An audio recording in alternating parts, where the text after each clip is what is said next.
Yeah, guys, thanks for both joining us. I mean, Colin Tattum, head of communications at the club, and absolute club legend in Martin Grainger. Grainger, it's great to talk to you.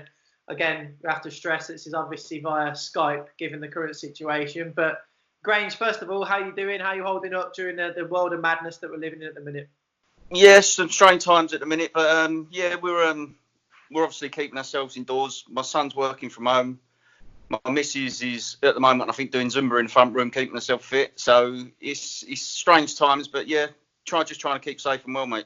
Yeah, as most people know, you're working on the trains. How have you found it? Because obviously you're down as an essential worker, so still very much in work at the minute.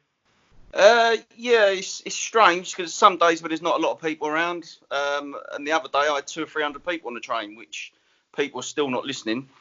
But it's surreal, really. Like when you walk past people, you treat people totally differently now. You know, I don't want to be near anyone apart from my family, to be honest, at this time, because you don't know who's got it. It's a bit like defending the back post, wasn't it, in your day? Yeah, just didn't like anyone near. We're going to go through the entirety of your career, Grange, but it's a great place to start. Will obviously be when you heard about the interest that Blues had way back now in 1996. So talk us through when you first heard of the interest and how that move came about.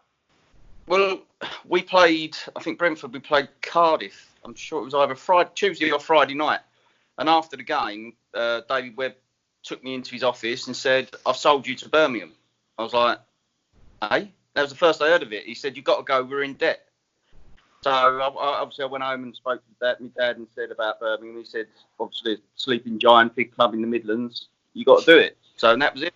Next day, I think I travelled up to Birmingham. Well, now as it goes, I went to see we played on the Friday, sorry. I went to see Barry Fry in the Grosvenor House Hotel with my wife, who was heavily pregnant at the time. It was the PFA Awards. And he answered the door in his dicky boat, shirt, pants and socks up his knees. And agreed to do the deal then. Yeah. So that was a vivid memory. He gave the missus a little bottle of champagne, sat on the bed in his pants. We just discussed what was going to happen. And from then, that was it. Yeah, am I right in saying, Tats, Granger's Barry Fry's last signing? I think he was penultimate one, last but one, 400 grand. 7 games later, Baz had got the sack, so he did well there, Grange. Yeah. I must admit, though, the 10 weeks I was with him, it was one of the best I've ever had in terms of personality, always upbeat. I mean, he would rip you to shreds in the dressing room, but he'd be your mate outside still. We wouldn't hold a grudge, and he was just fantastic. He lit everyone up. Even when he was walking through the offices, everyone was smiling, and he was that sort of character. Very passionate as well, which I liked. Did you sort of join at a time where you felt that the club was on the up? It was an ambitious club trying to go places in the years when you joined? Well, to be honest, being a Londoner, really, I didn't know too much about the northern sizes of the clubs. I mean, Northern? Well, you know, sort of middle northern. Well, you're northern to me, aren't you? I'm from Enfield. And until you actually turn up and play week in, week out, you don't realise what a big club it is. And I'm so obviously happy that I did actually take the plunge in the end. But obviously, I didn't know too much about the club, players and whatever. Because, I mean, it's Tottenham and Arsenal down here, isn't it? You know, that's all. As a kid growing up from school, it was all London, West Ham, Tottenham, Chelsea. So didn't really pay too much attention to other teams like middle northern teams. Grange, sorry, Doug. Grange, do you remember your first game? I think it was Grimsby away, wasn't it? Do you remember what the back four was? It's quite interesting. Was it? Did Franey play left back? Yep. Me right back. Martin Grainger right back, John Frayne left back, correct? Yeah, because Baz asked me, he pulled me before the game, would you mind playing right back on your debut? So I was like, well, yeah, I don't mind. Jono? Yeah, Michael Johnson left side. Who was right side? Right side, centre half. Oh. And ended up moving on to Coventry. Gary Breen. Oh, Breeny. Yeah, and Bart Grimmick was in goal. Jesus, my memory's terrible, Steve. How long did it take you to settle in? Because I think initially it was quite tough for you, wasn't it? After that first season, those first 7-8 games. Yeah, well, I said loads of times. I remember playing. I think we played. I had a bout of. I think I give a penalty away, scored an own goal. I got sent off all in the space of 3 games. I remember getting up at Swindon. I was on the bench and warming up, and a blue supporter said, "Not Martin Grainger, sit down." From that day, I thought, you, I'll show you lot. Yeah. That sort of gave me a kick up the arse. I think sometimes you take for granted what's in front of you and think, yeah, I'm just going to fit in. But you had to come round and play the way that people want you to play. Well, only anyway, followed by it. But yeah, so it was tough to start with, but I like to prove people wrong. So I know, who's it, Owsley and Ed Steen, they was telling Baz not to buy me apparently, which I heard. Interesting. Tats, did you feel at the time that was the pieces were being put in place to really be a force in that sort of first division and mount a realistic challenge in the years to come? It was an interesting one, Dale, because Barry came in, David Sullivan got him in almost deliberately to try and lift the profile of the club at that time, make the club a bit relevant. And then they moved Baz on at the end of that season, just after Grainger come in, brought Trevor Francis in, tried to, for want of a better phrase, up the professionalism, get a bigger name and get bigger names coming in as well, which he did that summer. And so Grainger came into it at a bit of a flux, really. It was a strange time. The team they were investing, they were trying to, to really make themselves a very strong force in that division, which, of course, they managed to do over a period of seasons after Trevor Francis came in. Yeah, you look at that time in the TF and everyone will remember him for the near misses and the heartbreak of not just the playoffs, but also the Worthington Cup as well. But did you feel, Grange, that as the years went on, you joined in 96, when you looked to 97, 98 and towards the end of the millennium, that you had to make that core group in the dressing room that could go and do something? Yeah, well, what you said there, we had a really, really good dressing room. All the players that were brought in, even players that come like Paul Furlong with higher profiles, they all fitted in. There was all good bunch of lads. But that was another thing. Trevor, he didn't stop signing left backs. Yeah. Did he? I had to win him over as well. Well, if you remember, Gary Ablett started off playing at left back, so you couldn't get in the team after Trevor first came. Yeah, so Trevor, I remember Trevor, someone said to me, I've done something on the pitch, and he was calling me a pub player. That's right, yeah. Our left back, the pub player. So I had to try and win him up. But Trevor was used to dealing with being at the top, and he brought Brucey in, Ablett come in, Gary Rowett, Premiership players. But we did have a really, really good squad. More or less all the time I was there. Really, we sort of tinkered, but didn't quite get there, and then eventually it did happen. It was going to happen at some point. What was that first? Sorry, Dale. What was that first playoff semi-final like against Watford?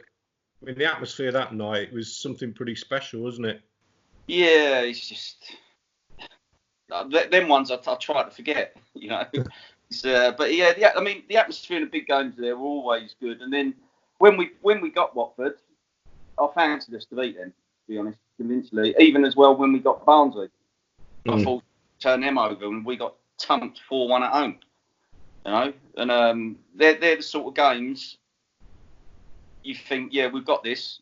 Not to take it for granted, but I thought us at home as well would have nailed both of them teams, but it just didn't happen. Just three years in a row under Trevor, wasn't it, in the playoff semi-finals?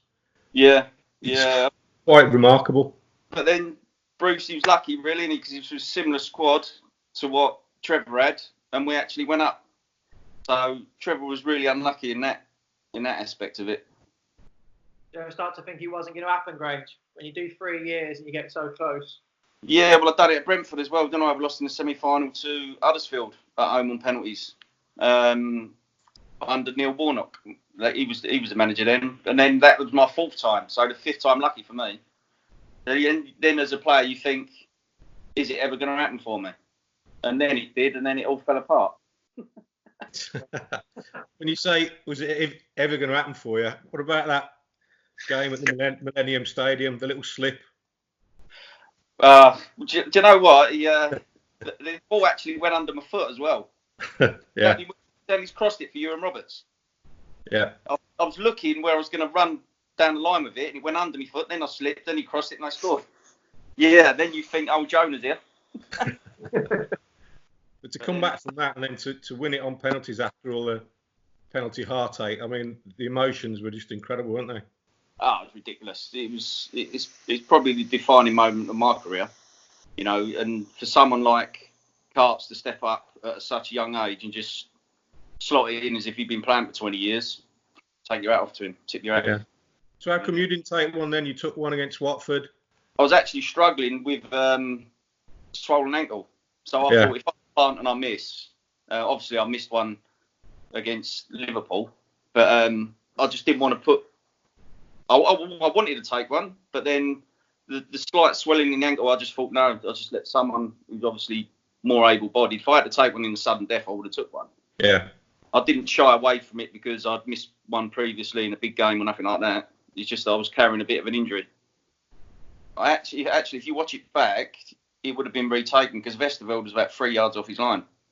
Because I always, when I took penalties, I knew where I was going. I didn't look at the keeper, and I'd always run up and strike it. And he was like, he'd obviously he figured me out, come out 3 yards, and went to his left. Yeah, I've kicked it better afterwards. I've volleyed it up in the stand. Did that one sting, Grainger? Not because of the miss, but because of what happened in a certain refereeing decision that never was. I mean, we always talk about that game and the penalty. Yeah, I mean that's the old Premiership referee mentality, though, isn't it? I think, but that still sore today because you think you let everyone down, like your family's up in the stand. My eldest boy then, Charlie, was probably, I reckon, 2001, wasn't it? Yeah. So what's he, 23? Yeah. So he was about 6 or 7. So you just feel gutted for people like that. You know, not so much myself, because as footballers, you have another game, you get over it, don't you? But you just feel like you let other people down. Yeah, still don't like talking about it. Get off the subject. Grainger, in terms of your relationship with the fans, obviously you're now, I mean, you come to the Gala, over 250 appearances for the club. But I know you were saying it was a steady start and you get some grief early doors. But was it because of your style of play, do you think that just suited Birmingham as a football club? To be honest, I improved as a player as well. Because when Trevor and Brucey come in, they played a bit more football. I mean, I was used to, when I first started at Colchester, I had to kick people, get in the team as a youngster. You got an extra £50 bonus. So I used to try and injure people in training. And then we used to just get off the keeper and smash it as far as you could. And when I first went to Brentford, I played in the practice game and I got it off the keeper and I launched it. And everyone was going, "What are you doing?" I said, "Well, that's only what I've been taught as a kid." But and obviously Blues fans like people who have a tackle, don't they? And I used to love mixing it up a little bit. Thing was, though, you also played a lot in midfield, didn't you? Even wide right on occasions. I played right wing for 7 weeks. Yeah. So that was the year I won Player of the Year. So freshened a little bit. I think I played in every position that year apart from in goal. That's the point in the game. I think the Wolves away, I went up front. Last 5 minutes, played left wing, right wing, centre mid, centre half, right back, played them all. The only place I weren't playing was my position.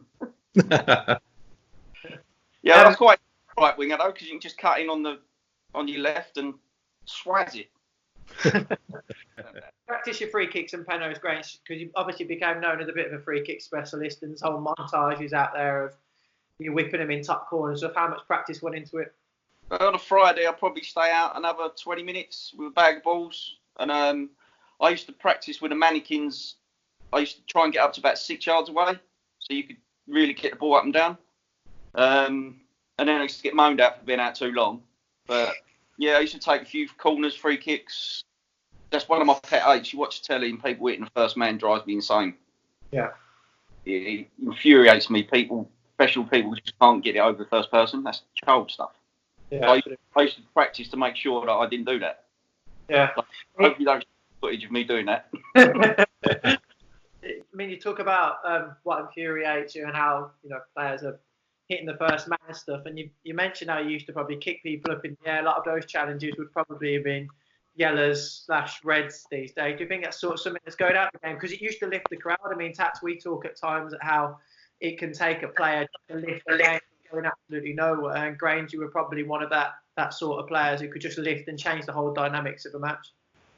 Yeah, well, they're trying to make a game too perfect. The game's never going to be perfect. And if you had people like Stuart Pearce, people like that, I know Vinnie Jones was a pain in the arse, but he used to ruffle feathers, And I remember. I mean, there's so many cameras at games now. I remember.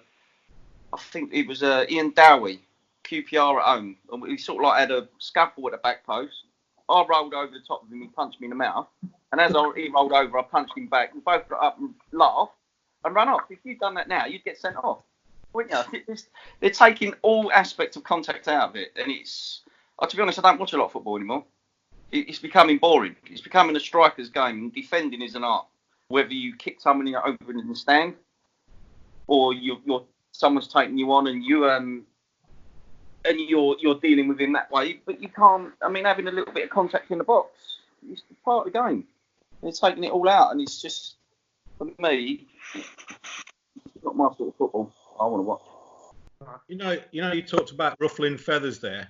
Yes. Can I ask you about Kevin Muscat? Now, apparently, Stan Lazaridis said he's a really nice guy. He used to room with him in Australia. On the field, you had a few problems with him, didn't you? I think it went back to Molineux when I think Wolves won. And didn't you sort of go after him down the tunnel? Yeah, well, I just didn't like the way I mean, he's tackling people. Don't get me wrong. If I'm going to tackle you, I'm going to take all of you, and I'm going to tackle the ball though. I'm not going to go over the top and try and break your leg. He's a leg breaker. But he's a coward. That's what he'll tackle someone 70-30 in his favour and do you. And funny enough, he introduced me. I went to Stan's christening for his daughter. I think Dior. And it's a hotel somewhere in Birmingham. He went, "Come on, introduce you." I said, "I don't want to talk to him." He said, "I introduce you." He took me over with all wives and girlfriends and children there, and I had to be nice. You just wanted to give him a right hander. Did you chase him into the dressing room at Molineux, didn't you? Yeah. So he sort of spoilt my game when I used to play them, because I just forgot about the game and just wanted to get him. Yeah. And I mean, Martin O'Connor chinned him twice, didn't he? Yeah, I think that was the return game, wasn't it? St Andrews. Yeah, got sent off. But he probably was good at what he's doing because he's winding people up. Yeah. Do you remember the interview you gave to me in the car park afterwards? No. You described him as probably the most hated man in football. Yes, I do, yeah. Do you remember that created such a stir? Yeah, wow. He probably is. I mean, if you look at the Norwich geezer, he broke his leg. That's disgusting. You know? You've seen on the Warnock documentary where he talks about Muscat, don't he, where he's coming off better at Millwall, and he highlights the trouble that Muscat was causing. Did players ever target you, Grainger, and try and roll you up because they knew you had a yellow card? And did you ever target? Nah, not really. I mean, I just, if any opportunity, if someone rolled me up and I can get into you, I'm gonna fly into you. Because my main aim is the geezer I'm playing against, to make his life as difficult as possible. And if that means putting a hard challenge on him and he don't come near me for another 20 minutes, then so be it. But I said this the other day, someone asked me, and I said, when you play against people like John McCarthy, Paul Devlin, Gareth Ainsworth, and Jamie Lawrence, you give them a whack, 2 minutes later you're looking at the sky because they're whacked back, and that's when you know you've got a difficult afternoon. Who was the toughest, Grainger, when you think of all the years that you've been playing and stuff? Often players are asked who gave him the run around. As a fullback, who couldn't you get near? When I come there with Brentford and Dominguez, he could turn a few people inside out with the shapes he'd done. But the runner, I didn't really mind tricky players. it was people like I say, Devlin, McCarthy, Ainsworth, because they weren't blessed with skill. They were direct, quick, and aggressive. And as a fullback, you normally come up against a tricky, quick winger, and if you can get right into them in the first 5 minutes, they ain't coming back. But them four, especially, they made your afternoon very difficult. I mean, I had a few run-ins with Devs. Like, I remember him 2 foot in me on the 18-yard box at Sheffield United away, and they would have got me. He said, "That's the one earlier." But like, you laugh about it now, but it's passionate. You just want to win. I just wanted to win. If the ball was there, whether there was 3 people in the way, I'm going for all 3 of them to get it, to give it to my team. So a lot of people didn't like me, but hey-ho. The thing is, Grant, you're not just buttering you up because we're talking now, but you could obviously play as well. I mean, you got in the PFA Team of the Year, didn't you, that season? And there's people like David Dunn, Lee Clark in it. Yeah, but people just see the side of it where I was aggressive. Sometimes I would overstep the barriers, but like I say, it was just to win. And yeah, I could play. I probably didn't give myself enough credit. No, I don't think you did. I probably think I lacked a bit of pace, to be honest. So I made up with that with getting tight and getting aggressive to people. If I can slow them down, you make my day a lot easier.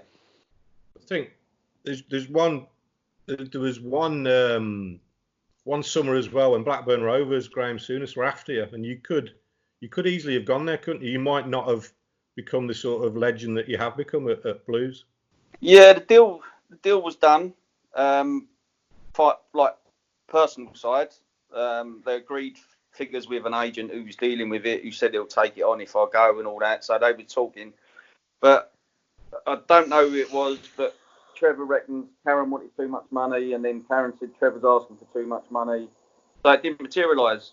But the salary was unbelievable, life-changing, Yeah. But when I come back, obviously it didn't happen. So I said, okay, we'll just... Because people get... Like, a lot of the players were saying to me, stick a transfer request in and all that, but I didn't want to. I just wanted to play football. And if it happened, it happened. If it didn't, it didn't. But I just wanted to play. People were going to me, you're mad, you should do this, you should do that, but it didn't happen. But do you ever think what might have been had you gone up there and your career might have taken a different path? Yeah, probably wouldn't be a train driver. Yeah, I mean, that year they got into Europe, didn't they? They won the League Cup. So potentially you might have played in Europe, and you never know where it had gone. But I have no regrets of not going. It was at a time maybe I would have found out whether I don't actually know whether if I was good enough to stay playing in the Premier League because I got injured. I would have had a season in the Premier League, and then you really know if you was good enough or not. That's something I'll never know. Yeah, I was going to ask about that because I think you played 7 or 8 games, then you got an injury, didn't you? So we didn't really see you a lot in the Premier League. Then obviously other players came in. Yeah, well, the first game we played Arsenal away, and Bruce and I was one of the fittest at the club. I wasn't quick, but I could run. And after the game, we lost 2-0. I mean, Darren Purse saved about 10 off the line that day, if I remember. And Brucey went, "How do you like that?" And I went, "I hated it every minute of it." Because I thought you got time and all that. You see on the telly, I got loads of time. Wow, the good teams close you down. I hated I wouldn't go back to Championship right then. But yeah, that's just disappointing. The 6th game, that is when my contract was going to get renewed as well. Like, give me a Premiership contract, and then the rest is history. Yeah, Middlesbrough away was the last game, I think it was. Mendieta, was it? Cheating, just sitting in that pocket. I didn't know whether to go tight, go back, go tight, go back. Yeah, I was going to say, those changes, though, the different type of player came in, the Dugarrys and what have you, the Emils. It was changing a little bit, wasn't it? Yeah, well, I used to just come in, because I'd moved back home after the 3rd operation. Keith Porter told me, surgeon, that he had advised me to stop playing. I did, in fact, ask to go and see, because Craig Bellamy had my injury, and he went to see Mr. Steadman in America. And I asked Karen if I could go see Mr. Steadman in America, and she said, "Pay for it yourself." And I think it was ridiculous money, and I weren't on that sort of money to go and pay for that myself. So I had to take the decision, right, I'm going to drag this out as long as possible because she wasn't paying my contract up. And in the end, I had to take 10 months' money and leave. But I was just turning up, parking up, going in the physio room, weren't even going in the dressing room with all the new lads, and then going back home, driving back to London. And that was when Mary and Milky and all that come in, wasn't it? Let's talk about your last act in the blue shirt first. Well, I come on a sub, didn't I? And the first Manchester United at home, wasn't it? Yeah, the first free kick I took that hit the shin pads of the wall, that's when my knee popped. And I was limping around for the next, I think, 15, 20 minutes, and I was just thinking, I can't go off again. I didn't know, obviously, no, I had a hole in my tendon, I didn't know. So I thought, no, I ain't going off. And then he said, Brucey was screaming at me, take that free kick. And I was like, I can't really put my foot down. If I put my foot down, I'm going to collapse. So obviously I took it. To be fair, the keeper should have saved it.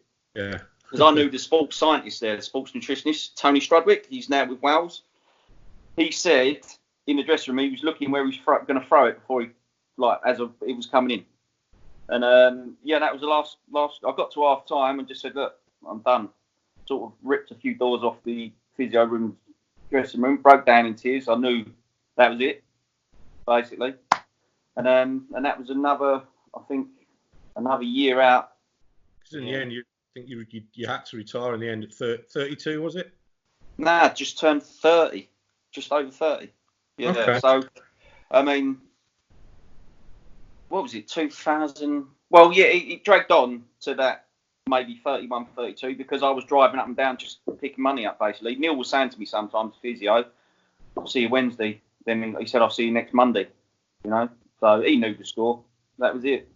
I never ever went to watch another game after that while I was still going in that. Which is quite a sad way when you look back at how it finished and stuff, Grange, given the relationship you had with everyone when you were there, the groups that you were part of, the success that you had. I suppose, is it not a regret on your part, but you'll have to look back at it and wish you had a better relationship right at the end?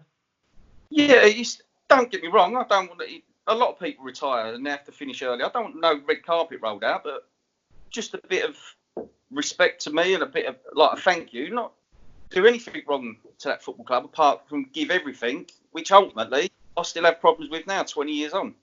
That's the thing.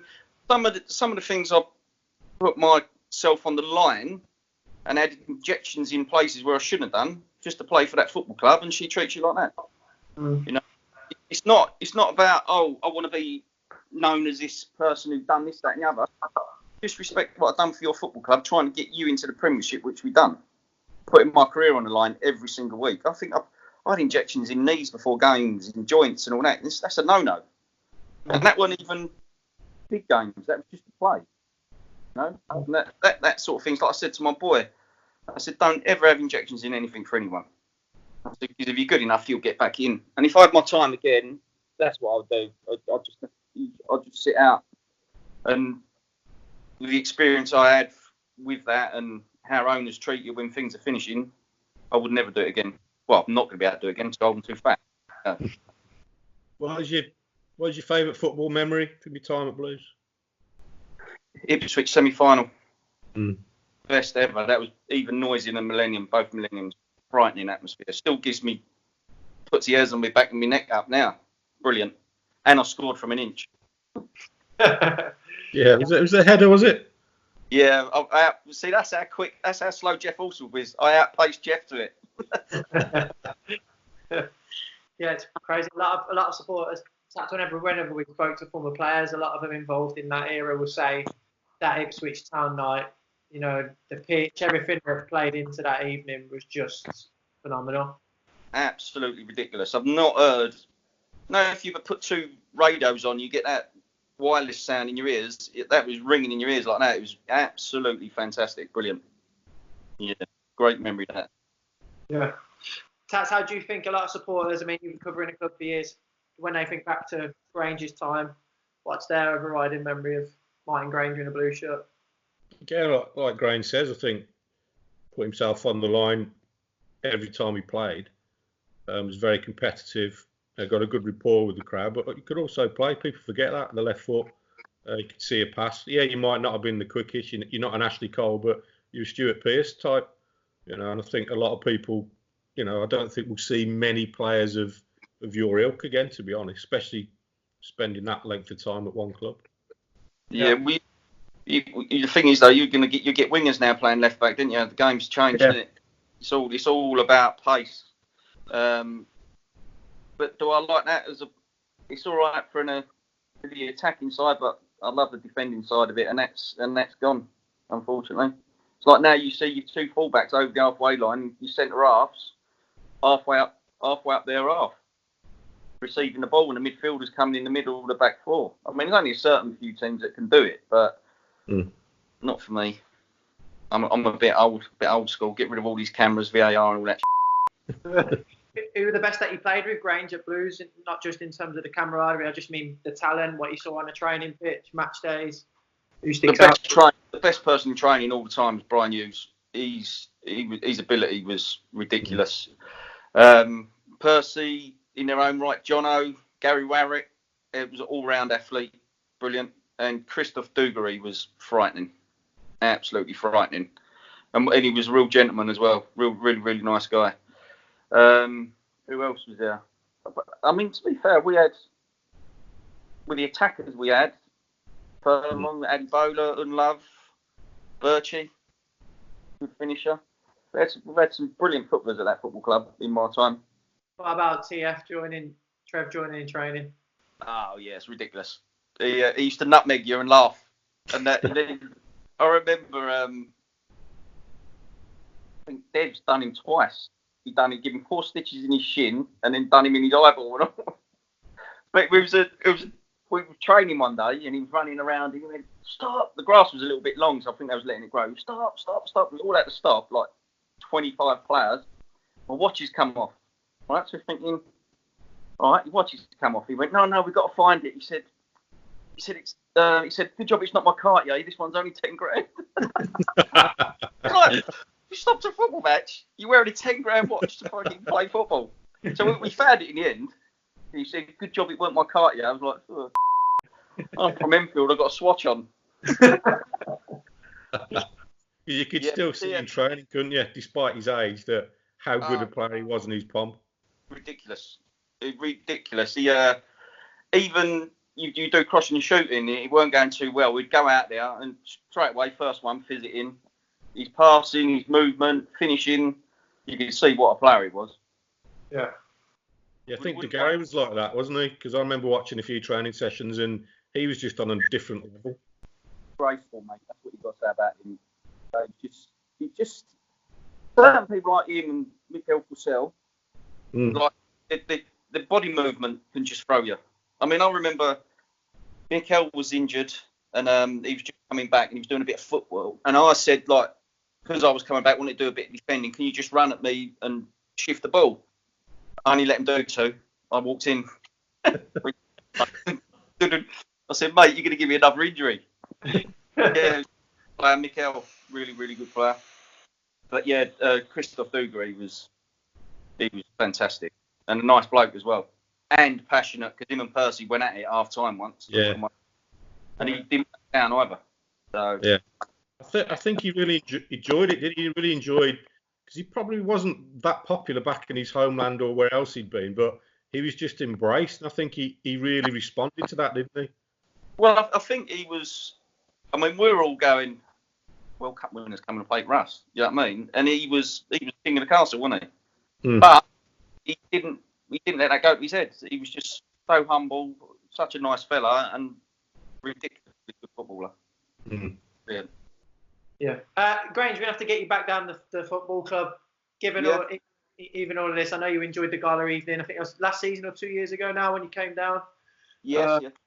But we're going to have to get you down and do a little bit in our TV studio because obviously you got some great stories and still really, I mean, from a supporter's point of view, remembered in the highest regard as those players who put a blue shirt on. And it just resonated with the fan base. I think not many players from outside the club who aren't part of what it means to be Birmingham City come into the club and have such a good rapport as you did. So it'd be great to get you back down.